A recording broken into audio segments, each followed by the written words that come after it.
संस्कृतं कक्षा चतुर्थी प्रथमः पाठः पदप्रयोगः सम्भाषणं মানে শব্দ প্রয়োগ। তব নাম কিম তোমার নাম কি? মম নাম দিব্যः মোর নাম দিব্য। তব নাম কিম তোমার নাম কি? মম নাম ভার্গবः মোর নাম ভার্গব। তব গৃহ কুত্ৰ अस्ति তোমাৰ ঘৰ ক'ত আছে? মম গৃহ লখিমপুৰে अस्ति মোৰ ঘৰ লখিমপুৰত আছে। তব গৃহং কুত্ৰ अस्ति তোমার ঘর ক'ত আছে? মম গৃহং তেজপুরে अस्ति মোর ঘর তেজপুরত আছে। তব নাম কিম তোমার নাম কি? মম নাম দুৱৰী মোৰ নাম দুৱৰী। তব নাম কিম তোমাৰ নাম কি?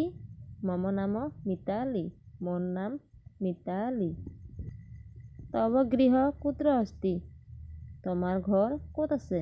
মম গৃহ যোৰহাটে अस्ति মোৰ ঘৰ যোৰহাটত আছে।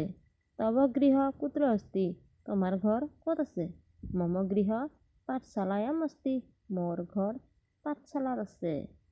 ত্বং কিং কৰচি তুমি কি কৰিছা? অহং পঠামি মই পঢ়িছ।